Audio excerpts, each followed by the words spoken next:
ತನ್ನ ಗಂಡ ಮನೆಗೆ ಬಾರದಿದ್ದಾಗ ತಾನೇ ಹುಡುಕ ಹೊರಟ ಸಾಹಿತ್ಯಾಳ ಎದುರಿಗೆ ಅಭಿ ನೇಹಾಳಿಗೆ ಹೆಗಲು ಕೊಟ್ಟು ಮನೆಗೆ ಕರೆದುಕೊಂಡು ಬರುತ್ತಿರುವುದು ನೋಡಿ ದಂಗಾಗಿ ನಿಂತಳು.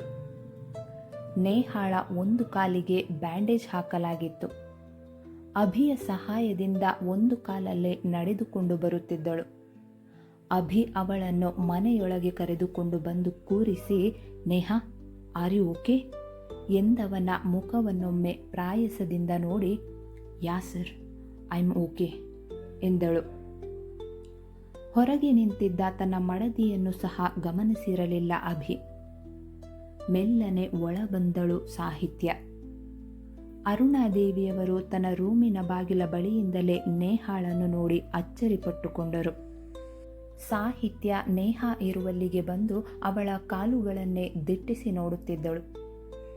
ಅಭಿ ಅವಳನ್ನು ನೋಡಿ, ಸತ್ಯ, ಸ್ವಲ್ಪ ಜ್ಯೂಸ್ ಮಾಡ್ಕೊಂಬರ್ತೀಯಾ? ನೇಹಾ ಅವರಿಗೆ ತುಂಬ ಸುಸ್ತಾಗಿದೆ ಎಂದಾಗ ತಲೆ ಅಲ್ಲಾಡಿಸಿ 2 ನಿಮಿಷದಲ್ಲಿ ಜ್ಯೂಸ್ ತಂದು ಅವಳ ಮುಂದೆ ಹಿಡಿದಿದ್ದಳು. ಅಭಿ ಅವಳಿಗೆ ಜ್ಯೂಸ್ ಕುಡಿಸಿ ಮೆಲ್ಲನೆ ಎಬ್ಬಿಸಿ ಕೈ ಹಿಡಿದು ರೂಮಿಗೆ ಕರೆದುಕೊಂಡು ಹೋಗಿ ಮಲಗಿಸಿ ರೆಸ್ಟ್ ಮಾಡುವಂತೆ ಹೇಳಿ ತನ್ನ ರೂಮಿಗೆ ಬಂದ. ಅಲ್ಲಿಯವರೆಗೂ ಯಾರೂ ಏನೂ ಕೇಳಲಿಲ್ಲ. ಸ್ವಲ್ಪ ಹೊತ್ತಿನಲ್ಲೇ ಅಪ್ಸರಾದೇವಿಯವರು ಅವನ ರೂಮಿಗೆ ಬಂದು ವಿಷಯ ಕೇಳಿದಾಗ ನೇಹಾ ತನ್ನನ್ನು ಕಾಪಾಡಿದ ವಿಷಯ ಹೇಳಿದ ಅಭಿ. ಆಗಲೇ ಸಾಹಿತ್ಯ ಅಭಿಗೇನು ಆಗಿಲ್ಲವೆಂದು ನಿಟ್ಟುಸಿರು ಬಿಟ್ಟದು. ಜೊತೆಗೆ ಅಭಿಯನ್ನು ಕಾಪಾಡಿದ ನೇಹಾಳಿಗೆ ಧನ್ಯವಾದ ತಿಳಿಸಬೇಕೆಂದು ಅವಳಿದ್ದಲ್ಲಿಗೆ ಹೋದಾಗ ಅವಳಾಗಲೇ ಮಲಗಿದ್ದಳು. ತುಂಬ ಸುಸ್ತಾಗಿರ್ತಾಳೆ, ತೊಂದರೆ ಕೊಡೋದು ಬೇಡ ಎಂದು ಸರಿಯಾಗಿ ಹೊದಿಸಿ ತನ್ನ ರೂಮಿಗೆ ಹೆಜ್ಜೆ ಹಾಕಿದಳು ಆಕೆ. ಅಭಿ ಆಗ ತಾನೇ ಶರ್ಟು ತೆಗೆದು ಟೀ ಶರ್ಟ್ ಧರಿಸುತ್ತಿದ್ದ. ಅವನ ಕೈಗೆ ತರಚಿದ ಗಾಯಗಳು ಕಾಣಿಸಿತು ಸಾಹಿತ್ಯಾಳಿಗೆ. ಓಡಿ ಬಂದು ಅವನ ಕೈ ಹಿಡಿದು ಸರಿಯಾಗಿ ನೋಡಿದಳು. ಅಯ್ಯೋ ಸರ್, ಇಷ್ಟೊಂದು ಗಾಯ ಆದರೂ ಏನೂ ಆಗೇ ಇಲ್ಲ ಅಂದ್ರಲ್ಲ, ಇರಿ ಬಂದೆ ಎಂದು ಅಲ್ಲಿಂದ ಓಡಿ ಹತ್ತಿಯ ಜೊತೆಗೆ ಯಾವುದೋ ಔಷಧಿ ತಂದು ಗಾಯವನ್ನು ಕ್ಲೀನ್ ಮಾಡಿ ಏನೋ ಹಚ್ಚಿದಳು. ಮತ್ತೆ ಎಲ್ಲೆಲ್ಲಿ ಗಾಯವಾಗಿರಬಹುದೆಂದು ಅವನ ಕೈ ಕಾಲು ಪರಿಶೀಲಿಸಿ ಹೆಚ್ಚೇನೂ ಆಗಿಲ್ಲವೆಂದರಿತು ತುಸು ಸಮಾಧಾನಗೊಂಡಳು. ಅವಳಾಡುವ ರೀತಿಯನ್ನೇ ನೋಡುತ್ತಿದ್ದ ಅಭಿ ಅವಳು ನಿಟ್ಟುಸಿರು ಬಿಟ್ಟು ನಿಂತಾಗ ಕಿರುನಗೆ ಬೀರುತ್ತಾ, ಆಯ್ತಾ ನಿಂದು, ಅಥವಾ ಇನ್ನೇನಾದರೂ ಇದೆಯಾ ಎಂದು ಕೇಳಿದ. ಅವನ ಮಾತಿಗೆ ಕೋಪ ಬಂದಿತ್ತು ಅವಳಿಗೆ. ನಾನಿಷ್ಟು ಸೀರಿಯಸ್ ಆಗಿ ನೋಡ್ತಿದ್ರೆ ನಿಮಗೆ ನಗು ಅಲ್ವಾ ಎಂದು ಮುಖ ಊದಿಸಿದಳು.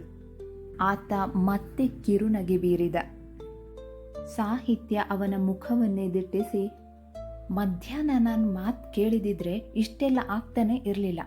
ನೋಡಿ, ಈಗ ಇಷ್ಟೊಂದು ನೋವು ತಿನ್ಬೇಕಿತ್ತಾ? ಕೋಪದಲ್ಲೇ ಪ್ರಶ್ನಿಸಿದಳು. ಈಗೇನಾಯ್ತು ಅಂತ ಇಷ್ಟೊಂದು ಕೋಪ ಮಾಡ್ಕೊಂಡಿದ್ಯಾ ಕೇಳಿದ ಅಭಿ. ಇನ್ನೇನಾಗಬೇಕಿತ್ತು? ನೇಹಾ ಮೇಡಮ್ ಬಂದಿಲ್ಲ ಅಂದಿದ್ರೆ ಏನಾಗಿರೋದು ಅಂತ ನಿಮಗೆ ಗೊತ್ತು ತಾನೆ? ಅಷ್ಟು ಹೇಳಿದವಳ ಕಣ್ಣಿಂದ ಗಂಗಾಜಲವೇ ಹರಿಯತೊಡಗಿತು. ಸತ್ಯ, ಈಗೇನು ಆಗಿಲ್ಲ ಅಲ್ವಾ, ಬಿಟ್ಟಾಕೋ, ಇಷ್ಟು ಚಿಕ್ಕದಕ್ಕೆಲ್ಲ ಅಳ್ತಾರಾ ಎಂದು ಕೇಳಿದವನ ಮುಖವನ್ನು ಮತ್ತೆ ದಿಟ್ಟಿಸುತ್ತಾ, ನಿಮಗೆ ಚಿಕ್ಕ ವಿಷಯ ಅಲ್ವಾ ಎಂದು ಮೂಗೆಳೆಯುತ್ತಾ ಕೇಳಿದಳು ಆಕೆ. ತಲೆ ಮೇಲೆ ಕೈ ಹೊತ್ತು ಕುಳಿತ ಅಭಿ. ಸಾಹಿತ್ಯ ಬಡಬಡಿಸುತ್ತಲೇ ಇದ್ದಳು. ಅಭಿ ಸುಮ್ಮನೆ ಕುಳಿತಿದ್ದ. ತುಂಬ ಹೊತ್ತು ಮಾತನಾಡಿ ಮುಗಿದ ಮೇಲೆ ಸಮಾಧಾನವಾಗಿತ್ತು ಅವಳಿಗೆ. ನಂತರ ಅಭಿಗೆ ಮಲಗಲು ಹೇಳಿ ತಾನು ನೇಹಾಳಿಗೆ ರಾತ್ರಿ ಹೊತ್ತು ಏನಾದರೂ ಬೇಕಾಗುವುದೆಂದು ಅವಳ ರೂಮಿನಲ್ಲಿ ಮಲಗಿದಳು. ಅಭಿಯೂ ಕೂಡ ಅವಳ ಮಾತಿಗೆ ಸಮ್ಮತಿಸಿದ್ದ. ಬೆಳಗ್ಗಿನ ಜಾವದವರೆಗೂ ಎಚ್ಚರವಾಗಿರಲಿಲ್ಲ ನೇಹಾಳಿಗೆ. ತುಂಬ ಸುಸ್ತಾಗಿ ಮಲಗಿದ್ದಳು. ತನ್ನ ಬಳಿ ಸಾಹಿತ್ಯ ಮಲಗಿರುವುದು ಅವಳಿಗೆ ಬೆಳಿಗ್ಗೆ ಎಚ್ಚರವಾದಾಗಲೇ ತಿಳಿದದ್ದು. ಇಬ್ಬರನ್ನು ಬೇರೆ ಮಾಡಲು ತಾನಿಟ್ಟಿರುವ ಮೊದಲ ಹೆಜ್ಜೆ ಫಲಿಸಿದೆ ಎಂದು ಅವಳ ಮುಖದಲ್ಲಿ ನಗು ಮೂಡಿತು. ಸಾಹಿತ್ಯಳಿಗೆ ಎಚ್ಚರವಾದಾಗ ನೇಹಾ ಮಂಚಕ್ಕೊರಗಿ ಕುಳಿತಿದ್ದಳು. ಅರೆ ನೇಹಾ ಮೇಡಮ್, ನಿಮ್ಗೆ ಯಾವಾಗ ಎಚ್ಚರ ಆಯಿತು? ಏನಾದರೂ ಬೇಕಿತ್ತಾ ಎಂದು ಅವಳ ಹತ್ತಿರ ಬಂದು ಕೇಳಿದಳು ಆಕೆ. ಸದ್ಯಕ್ಕೆ ಏನು ಬೇಡ ಸಾಹಿತ್ಯ, ನನಗೆ ಬೇಕಾಗಿದ್ದನ್ನು ನಾನು ಪಡ್ಕೋತೀನಿ.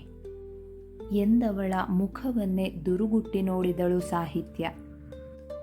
ಅಂದರೆ ನನಗೇನು ಬೇಡ ಅಂದೆ, ನಿದ್ದೆ ಬರಲಿಲ್ಲ, ಅದಕ್ಕೆ ಎದ್ದು ಕೂತ್ಕೊಂಡೆ ಅಷ್ಟೆ.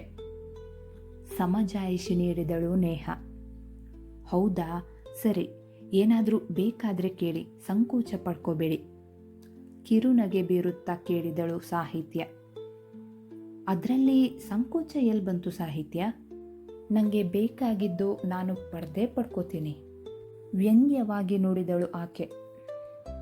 ಅವಳ ಮಾತುಗಳನ್ನು ಸ್ಪಷ್ಟವಾಗಿ ಕೇಳಿಸಿಕೊಂಡ ಸಾಹಿತ್ಯ ಹುಬ್ಬು ಜೋಡಿಸಿ ಅವಳ ಮುಖವನ್ನು ನೋಡಿದಳು. ನೇಹ ನಗುತ್ತಿದ್ದಳು.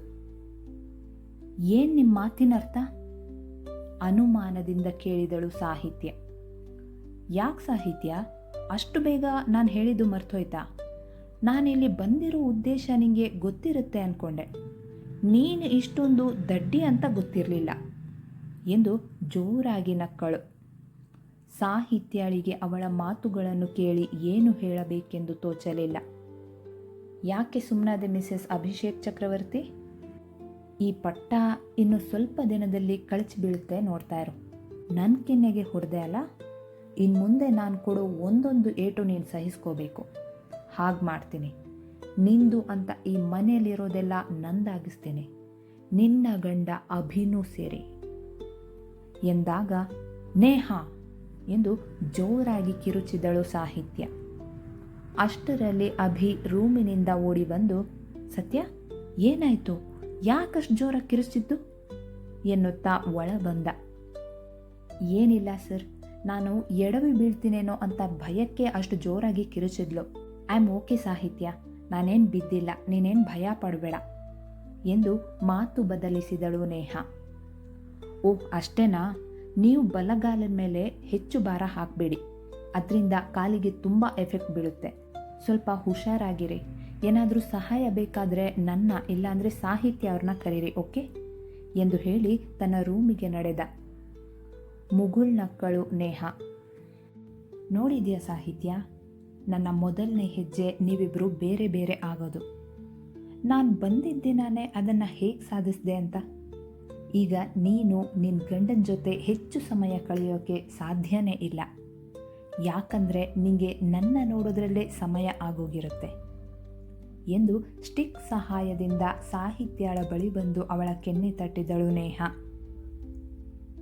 ಸಾಹಿತ್ಯ ಏನೂ ಮಾತನಾಡದೆ ಅವಳಿಗಾಗಿ ತಂದಿಟ್ಟ ಹೊಸ ಬಟ್ಟೆಗಳನ್ನು ಬಾತ್ರೂಮ್ ಮನೆಯಲ್ಲಿ ಜೋಡಿಸಿ ಅವಳ ಬಳಿ ಬಂದು, ನಿಮ್ಮ ಬಟ್ಟೆ ಎಲ್ಲ ಒಳಗೆ ಜೋಡಿಸಿಟ್ಟಿದ್ದೀನಿ, ಸ್ನಾನ ಮಾಡ್ಕೊಂಬನ್ನಿ, ತಿಂಡಿ ಇಲ್ಲಿಗೆ ತರ್ತೀನಿ ಎಂದು ನೇರವಾಗಿ ತನ್ನ ರೂಮಿಗೆ ನಡೆದಳು. ನಾನು ಮಾತಾಡ್ತಾ ಇದ್ರೂ ಏನೂ ಹೇಳದೆ ಹೋದ್ಲಲ್ಲ ಎಂದು ಕೋಪದಿಂದ ಅವಳು ಹೋದತ್ತಲೇ ನೋಡುತ್ತಾ ನಿಂತಳು. ರೂಮಿಗೆ ಬಂದ ಸಾಹಿತ್ಯ ಮೌನವಾಗಿ ಮಂಚದ ಮೇಲೆ ಬಂದು ಕುಳಿತಿದ್ದಳು. ಅಭಿ ಸ್ನಾನ ಮುಗಿಸಿ ಬಂದಾಗ ಅವಳು ಹಾಗೆ ಕುಳಿತಿರುವುದು ನೋಡಿ, ಸತ್ಯ, ನೇಹ ಅವರಿಗೆ ಸ್ನಾನ ಮಾಡಿಸಿದ್ಯಾ? ಬೇಗ ನೀನು ಸ್ನಾನ ಮಾಡ್ಕೊಂಡ್ಬಂದು ಅವರಿಗೆ ರೂಮಿಗೆ ತಿಂಡಿ ತಂದುಕೊಡು ಆಯ್ತಾ ಎಂದವನ ಮಾತಿಗೆ ಏನೂ ಹೇಳದೆ ಅವನನ್ನೇ ನೋಡತೊಡಗಿದಳು ಆಕೆ. ಅವನು ಅವಳ ಬಳಿ ಬಂದು, ಸತ್ಯ, ನೇಹ ಅವ್ರ ಕೆಲಸ ಎಲ್ಲ ನಿಂಗೆ ಹೇಳ್ತಿದ್ದೀನಿ ಅಂತ ಬೇಸರ ಇದೆಯಾ ನಿಂಗೆ ಎಂದು ಅವಳನ್ನೇ ದಿಟ್ಟಿಸುತ್ತಾ ಕೇಳಿದ. ಇಲ್ಲ ಎಂದು ತಲೆ ಅಲ್ಲಾಡಿಸಿದಳು ಸಾಹಿತ್ಯ. ಬೇಜಾರಾದರೆ ಸಾರಿ ಕಣಮ್ಮ, ನಂಗಾಗೋ ಅಪಾಯನ ತಪ್ಪಿಸಿ ಅವ್ರ ಅಪಾಯದಲ್ಲಿ ಸಿಕ್ಕಾಕೊಂಡಿದ್ದಾರೆ. ಒಂದು ವೇಳೆ ನನಗೆ ಹಾಗೆ ಆಗಿದ್ದಿದ್ರೆ ನೀನೇ ತಾನೇ ನೋಡ್ಕೋತಿದ್ದೆ ಎಂದು ಹೇಳಿದಾಗ ಅವನ ಬಾಯಿಗೆ ಥಟ್ಟನೆ ಕೈ ಅಡ್ಡ ಹೇಳಿದಳು ಆಕೆ. ಹಾಗೆ ಹೇಳಬೇಡಿ ಎಂದು ಮುಖ ಸಪ್ಪಗೆ ಮಾಡಿ ಹೇಳಿದಳು. ಅದಕ್ಕೆ ಸತ್ಯ, ಅವರನ್ನು ನೀನು ಚೆನ್ನಾಗಿ ನೋಡ್ಕೋತೀಯಾ ಅಂತ ನಿಂಗೆ ಹೇಳಿದ್ದು. ಒಂದು ವೇಳೆ ನಿಂಗೆ ಕಷ್ಟ ಆಗುತ್ತೆ ಅನ್ನೋದಾದರೆ ಬೇರೆ ಯಾರನ್ನಾದರೂ ನೋಡ್ಕೊಳ್ಳೋಕ್ಕೆ ವ್ಯವಸ್ಥೆ ಮಾಡ್ತೀನಿ ಎಂದಾಗ, ಬೇಡ ಸರ್, ನಾನೇ ನೋಡ್ಕೋತೀನಿ ಎಂದು ಬಾರದ ನಗು ನಕ್ಕಳು ಆಕೆ. ಥ್ಯಾಂಕ್ ಯು ಸತ್ಯ ಎಂದು ಅವಳ ಕೆನ್ನೆ ತಟ್ಟಿ ಮತ್ತೆ ತುಂಟ ನಗುವಿನೊಂದಿಗೆ ಅವಳನ್ನೊಮ್ಮೆ ನೋಡಿ, ಛೀ ಗಬ್ಬು, ಸ್ನಾನ ಮಾಡಿಲ್ಲ ಏನಿಲ್ಲ, ಕೊಳ್ಕಿ ಎಂದು ಬೇಕಂತಲೇ ಮೂಗು ಮುಚ್ಚಿ ನಿಂತ ಅಭಿ. ಹಾಂ, ನಾನು ಗಬ್ಬು ಅಂತೀರಾ? ನಾನು ಕೊಳ್ಕಿನಾ ಎಂದು ಕಣ್ಣಗಲಿಸಿ ಅವನನ್ನೇ ಗುರಾಯಿಸಿದಳು. ಹ್ಞೂ ಮತ್ತೆ ಇನ್ನೇನು, ನಾನು ನೋಡು ಈಗಷ್ಟೇ ಸ್ನಾನ ಮಾಡಿ ಎಷ್ಟು ಫ್ರೆಶ್ ಆಗಿದ್ದೀನಿ. ನೀನು ಇದೆಯಾ ಸ್ನಾನನೇ ಮಾಡಿಲ್ಲ, ಇನ್ನ ಗಬ್ಬಿ. ಅವಳನ್ನು ಮತ್ತೆ ಕೆದಕಿದ ಆತ. ಕೋಪ ಬಂತು ಅವಳಿಗೆ. ದುರು ದುರು ಎನ್ನುತ್ತಾ ಅವನನ್ನೇ ನೋಡತೊಡಗಿದಳು. ಜೋರಾಗಿ ನಕ್ಕ ಆತ. ಆಕೆ ಎದ್ದವಳೆ ಅವಳ ಶಾಲ್ ಹಿಡಿದು ಅವನ ತಲೆ, ಮುಖ, ಕೈ ಎಲ್ಲ ಕಡೆ ಒರೆಸಿ, ನಾನು ಗಬ್ಬಿ ಅಂದರೆ ನನ್ನ ಬಟ್ಟೆಗಳು ಗಬ್ಬಿನೇ ಅಲ್ವಾ? ಈಗ ನನ್ನ ಶಾಲಿಂದ ನೀವು ಕೊಳಕಾದ್ರಿ, ನೀವು ಕೊಳಕಾನೆ, ನೀವು ಗಬ್ಬಿನೇ ಎಂದು ಮೂತಿ ತಿರುಗಿಸಿ ಸ್ನಾನಕ್ಕೆ ಹೊರಟಳು ಆಕೆ. ಅಭಿ ಮುಗುಳ್ನಗುತ್ತಾ ಹಾಗೇ ನಿಂತಿದ್ದ. ತನ್ನ ರೂಮಿನಲ್ಲಿ ನಿಂತು ಅವರನ್ನೇ ಗಮನಿಸುತ್ತಿದ್ದ ನೇಹಾಳಿಗೆ ಹೊಟ್ಟೆಯೆಲ್ಲ ಉರಿದೋಯ್ತು. ಛೇ, ಇವರನ್ನ ಈ ಸ್ಥಿತಿಯಲ್ಲಿ ನೋಡೋಕ್ಕೆ ನಾನಿಲ್ಲಿಗೆ ಬಂದ ಎಂದು ಕೈಯಲ್ಲಿದ್ದ ಸ್ಟಿಕ್ ತೆಗೆದು ಬಿಸಾಕಿದಳು. ಪಕ್ಕದಲ್ಲಿದ್ದ ನೀರಿನ ಗ್ಲಾಸ್ ಕೂಡ ನೆಲ ಸೇರಿತ್ತು. ಅಭಿಗೆ ಅದ್ಯಾವುದರ ಪರಿವೆಯೇ ಇಲ್ಲದೆ ಯಾವುದೋ ಒಂದು ಹಾಡು ಗುಣಗುತ್ತಾ ಆಫೀಸಿಗೆ ಹೋಗಲು ರೆಡಿಯಾಗುತ್ತಿದ್ದ. ಸಾಹಿತ್ಯ ಸ್ನಾನ ಮಾಡಿ ಬರುವಷ್ಟರಲ್ಲಿ ದಢಾರೆಂದು ಬಾಗಿಲಿನ ಸದ್ದಾಯಿತು. ಅವರ ರೂಮಿನ ಬಾಗಿಲ ಬಳಿ ನೇಹಾ ಬಿದ್ದು ತನ್ನ ಕೈ ಉಜ್ಜಿಕೊಳ್ಳುತ್ತಿದ್ದಳು. ಅಭಿ ಥಟ್ಟನೆ ಅವಳ ಬಳಿ ಧಾವಿಸಿ ಅವಳನ್ನು ಹಿಡಿದೆತ್ತಿ ತನ್ನ ರೂಮಿನ ಮಂಚದ ಮೇಲೆ ಕೂರಿಸಿ, ಏನಾದರೂ ಬೇಕಿದ್ರೆ ಕರೆಯೋದಲ್ವ ನೇಹಾ, ಈ ರೀತಿ ರಿಸ್ಕ್ ತಗೊಳ್ಳೋಕೆ ಯಾಕೆ ಹೋಗ್ತೀರಾ? ಮೆಲ್ಲನೆ ಗದರಿದ.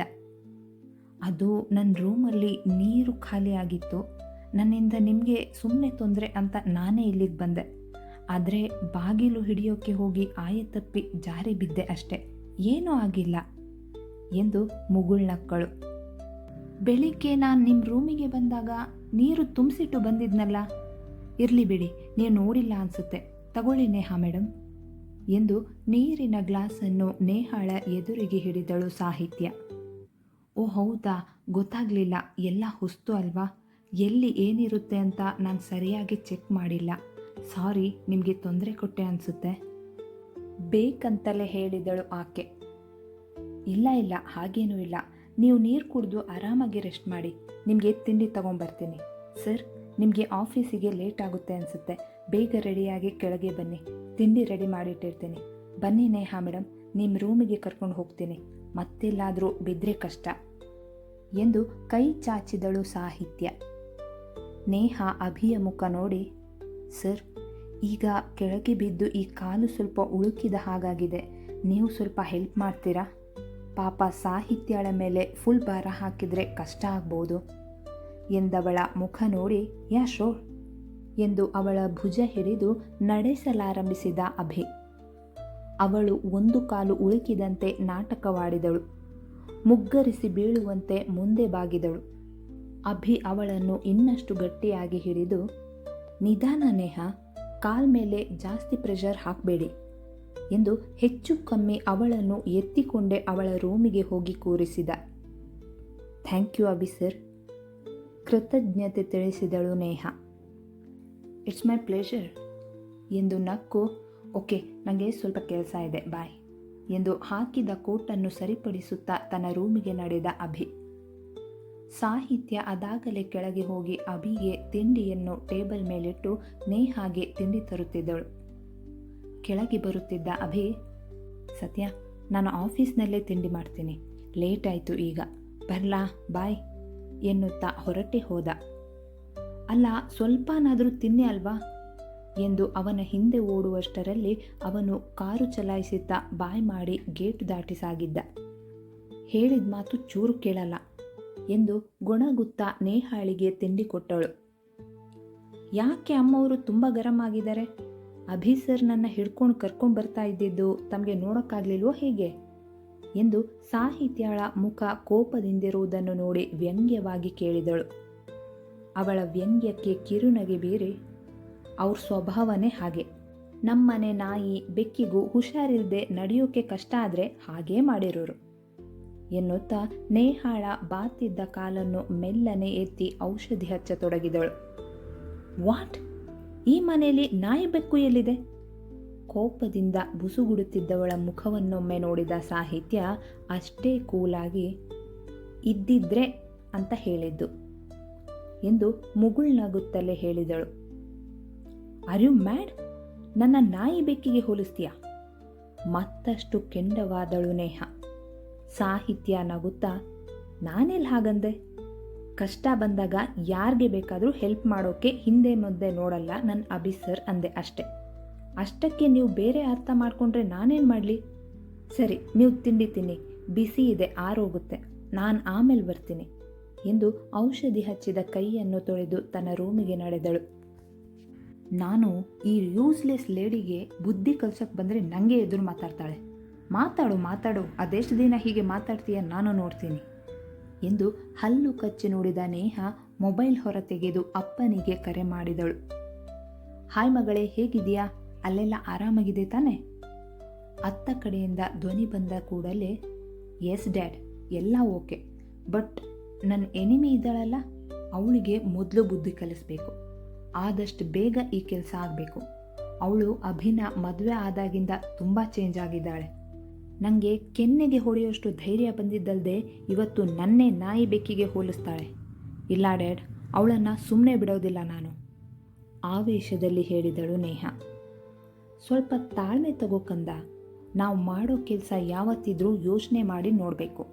ನೀನು ಮೊದಲು ಅಭಿ ಮನಸ್ಸು ಗೆಲ್ಲು. ಅವನು ನಿನ್ನ ವಶಕ್ಕೆ ಬಂದ ಮೇಲೆ ತಾನಾಗಿ ಅವನ ಹೆಂಡತಿಗೆ ಶಿಕ್ಷೆ ಸಿಗುತ್ತೆ. ನೀನು ಈಗಲೇ ತಾಳ್ಮೆ ಕಳ್ಕೊಂಡು ಅವಳಿಗೆ ಬುದ್ಧಿ ಕಲಿಸೋಕ್ಕೆ ಹೋಗಿ ಅದು ನಮ್ಮ ಕೆಲಸ ಹಾಳು ಮಾಡೋದಲ್ಲದೆ ನಿನ್ನ ನೆಮ್ಮದಿನೂ ಹಾಳಾಗುತ್ತೆ ಎಂದಾಗ, ನೋ ಡ್ಯಾಡ್, ಅವಳಿಗೆ ಬುದ್ಧಿ ಕಲಿಸದೆ ನನಗೆ ಸಮಾಧಾನನೇ ಆಗ್ತಿಲ್ಲ.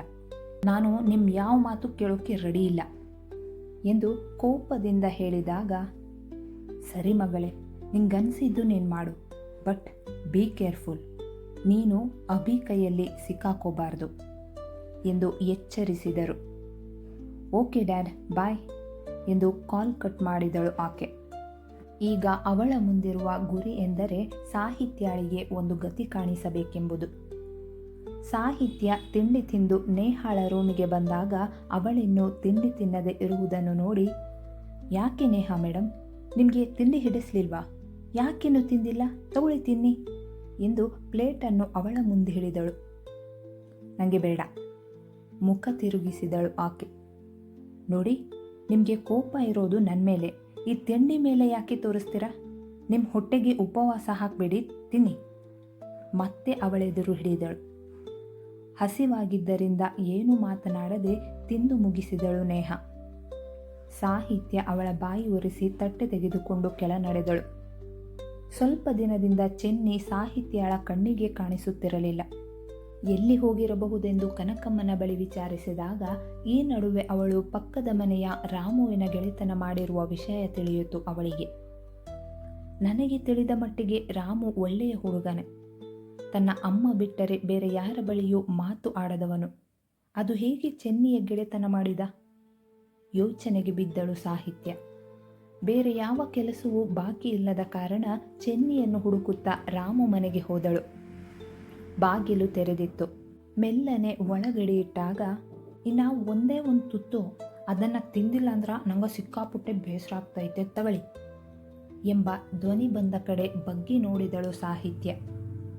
ಚೆನ್ನಿ ರಾಮುವಿನ ಅಮ್ಮನಿಗೆ ಕೈತುತ್ತು ಕೊಡುತ್ತಿದ್ದಳು. ರಾಮು ಅಲ್ಲೇ ಪಕ್ಕದಲ್ಲಿ ಕುಳಿತು ಅವರಿಬ್ಬರನ್ನು ನೋಡುತ್ತಿದ್ದವನು ಸಾಹಿತ್ಯ ಬಂದಿದ್ದು ನೋಡಿ ನಗುತ್ತಾ, ಅರೆ ಮೇಡಮ್, ನೀವು ಬನ್ನಿ ಬನ್ನಿ ಕೂತ್ಕೊಳ್ಳಿ ಎಂದು ಕುರ್ಚಿ ಎಳೆದು ಕುಳಿತುಕೊಳ್ಳುವಂತೆ ಹೇಳಿದ. ಚೆನ್ನಿ ಸಾಹಿತ್ಯ ಬಂದಿದ್ದು ನೋಡಿ, ವಾ ಅಕ್ಕೋ, ನೀವು ಬಂದ್ಬಿಟ್ರಾ? ಈ ಮಧ್ಯ ನಾನು ಫುಲ್ ಗಿಜಿ ಅಕ್ಕ, ನಿಮ್ಮ ಜೊತೆಯಾಗ ಟಾಕುಗೂ ಟೇಮ್ ಸಿಕ್ಕಿಲ್ಲ ನಂಗೆ, ಬ್ಯಾಸರ ಮಾಡ್ಕೋಬೇಡಿ ಎಂದು ಹಲ್ಲು ಗಿಂಜಿದಳು. ಅವಳ ಮಾತಿಗೆ ರಾಮು ನಕ್ಕು, ಚೆನ್ನಿ, ಅದು ಗಿಜಿ ಅಲ್ಲ, ಬ್ಯೂಸಿ ಎಂದ. ಓ ಅದೇ ಮತ್ತೆ, ಒಂದೊಂದ್ಕಿತ ಹಂಗಾಯ್ತದೆ, ಅಡ್ರೆಸ್ ಮಾಡ್ಕೊಳ್ಳಿ ಎನ್ನುತ್ತಾ ಮತ್ತೆ ಹಲ್ಲು ಗಿಂಜಿದಳು. ಅಯ್ಯೋ ಚೆನ್ನಿ, ಅದು ಅಡ್ರೆಸ್ ಅಲ್ಲ, ಅಡ್ಜಸ್ಟ್ ಮತ್ತೆ ಹೇಳಿಕೊಟ್ಟ ರಾಮು. ವಾ, ಈ ಇಂಗ್ಲೀಷ್ ಚೆನ್ನಾಗಿಲ್ಲ, ನಮ್ಮ ಕನ್ನಡನೇ ಪಸಂದಾಗಿರೋದು, ಏನೋ ಬುಟಾಕಿ ಮುಖ ತಿರುಗಿಸಿದಳು ಆಕೆ. ಚೆನ್ನಿ ಮತ್ತು ರಾಮುವಿನ ಮಾತುಗಳು ಕೇಳಿ ನಗು ಬಂತು ಸಾಹಿತ್ಯಳಿಗೆ. ರಾಮು ಅವಳಿಗೆ ಇಂಗ್ಲಿಷ್ ಕಲಿಸಿಕೊಡುತ್ತಿದ್ದಾನೆ ಎಂಬುದು ಅವರಿಬ್ಬರ ಮಾತಿನಿಂದಲೇ ಅವಳಿಗೆ ತಿಳಿಯಿತು. ಆದರೂ ಏನು ಮಾತನಾಡದೆ, ಅಮ್ಮಂಗೆ ಏನಾಗಿದೆ? ಅವರು ಚೆನ್ನಾಗೇ ಇದ್ರಲ್ಲ ಎಂದು ಸುಮ್ಮನೆ ಕುಳಿತು ಚೆನ್ನಿಯ ಕೈಯಿಂದ ಊಟ ತಿನ್ನುತ್ತಿದ್ದ ರಾಮುವಿನ ಅಮ್ಮನ ಕಡೆ ನೋಡಿ ಕೇಳಿದಳು ಸಾಹಿತ್ಯ. 1 ತಿಂಗಳ ಹಿಂದೆ ತಲೆ ಸುತ್ತು ಬಂದು ಬಿದ್ದು ತಲೆಗೆ ಏಟಾಗಿತ್ತು. ಅದಾದ ನಂತರ ಹೀಗೆ ಮೌನ ವಹಿಸಿದ್ದಾರೆ. ಆಸ್ಪತ್ರೆಗೆ ಕರೆದುಕೊಂಡು ಹೋದರೂ ಏನೂ ಪ್ರಯೋಜನ ಆಗಿಲ್ಲ. ಅಮ್ಮನ ಆಸೆ ಬಿಟ್ಟಿದ್ದೆ. ನಾನು ಒಂಟಿ ಎನಿಸಿತು. ಇದೇ ಬೇಸರದಲ್ಲಿ ಇದ್ದಾಗ ನನಗೆ ಪರಿಚಯ ಆಗಿದ್ದು ಈ ಹುಡುಗಿ. ನನ್ನ ದುಃಖ ಅವಳಿಗೆ ಅದೆಷ್ಟು ಅರ್ಥವಾಗಿತ್ತೋ ಗೊತ್ತಿಲ್ಲ. ದಿನಾ ಬಂದು ಅಮ್ಮನ ಆರೈಕೆ ಮಾಡ್ತಾಳೆ. ನನ್ನ ಅಮ್ಮನಿಗೂ ಇವಳೆಂದರೆ ಇಷ್ಟ ಅನಿಸುತ್ತೆ. ಇವಳು ಹೇಳಿದ ಹಾಗೆ ತಲೆ ಅಲ್ಲಾಡಿಸುತ್ತಾರೆ. ತುಂಬ ಚೇತರಿಸಿಕೊಂಡಿದ್ದಾರೆ. ಬೇಕಾದರೆ ನೀವೇ ನೋಡಿ ಎಂದು ಜಾರುತ್ತಿದ್ದ ಕಣ್ಣ ಹನಿಯನ್ನು ಒರೆಸುತ್ತಾ ಅಮ್ಮನ ಮುಖ ನೋಡಿದ ರಾಮು. ಹ್ಞೂ ಕಣಕ್ಕೋ, ಇವಮ್ಮಂಗೆ ನಾನಂದರೆ ಇಷ್ಟ. ನನ್ನ ಮಾತು ಹೆಂಗೆ ಕೇಳ್ತಾರೆ ಗೊತ್ತಾ? ನಾನು ಊಟ ಮಾಡು ಅಂದ್ರೆ ಮಾಡ್ತಾರ. ಅದಕ್ಕೆ ನನಗೂ ಇವರಂದ್ರೆ ಇಷ್ಟ ಖುಷಿಯಿಂದ ಹೇಳಿದಳು ಚೆನ್ನಿ. ಸಾಹಿತ್ಯ ಅವಳ ಮಾತಿಗೆ ನಗುತ್ತಾ ಇನ್ನೂ ಸ್ವಲ್ಪ ಹೊತ್ತು ಅಲ್ಲೇ ಅವರ ಜೊತೆ ಕುಳಿತು ಮಾತನಾಡಿ ಅಮ್ಮನನ್ನು ಚೆನ್ನಾಗಿ ನೋಡಿಕೊಳ್ಳುವಂತೆ ಹೇಳಿ ವಾಪಸ್ಸಾದಳು. ಮನೆಗೆ ಬಂದಾಗ ಅಭಿಯ ಕಾರು ಮನೆಯ ಬಳಿ ಇರುವುದು ಕಂಡು ಆಶ್ಚರ್ಯವಾಯಿತು ಅವಳಿಗೆ. ಅಭಿ ಸರ್ ಇಷ್ಟು ಬೇಗ ಬಂದ್ರಾ ಎನ್ನುತ್ತಲೇ ಪಟಪಟನೆ ಮೆಟ್ಟಿಲು ಹತ್ತಿ ತನ್ನ ರೂಮಿಗೋಡಿದವಳಿಗೆ ಪಕ್ಕದ ರೂಮಿನಿಂದ ಮಾತನಾಡುವ ಶಬ್ದ ಕೇಳಿಸಿ ಅತ್ತ ನೋಟ ಹರಿಸಿದಾಗ ಅಭಿ ನೇಹಾಳ ಕಾಲ ಬೆರಳಿನ ನೆಟಿಕೆ ತೆಗೆಯಲು ಪ್ರಯತ್ನಿಸುತ್ತಿದ್ದ. ಅವಳು ತನ್ನ ಕೈಯನ್ನು ಅಭಿಯ ಭುಜದ ಮೇಲಿಟ್ಟು ಕುಳಿತಿದ್ದಳು. ಮುಂದುವರೆಯುವುದು.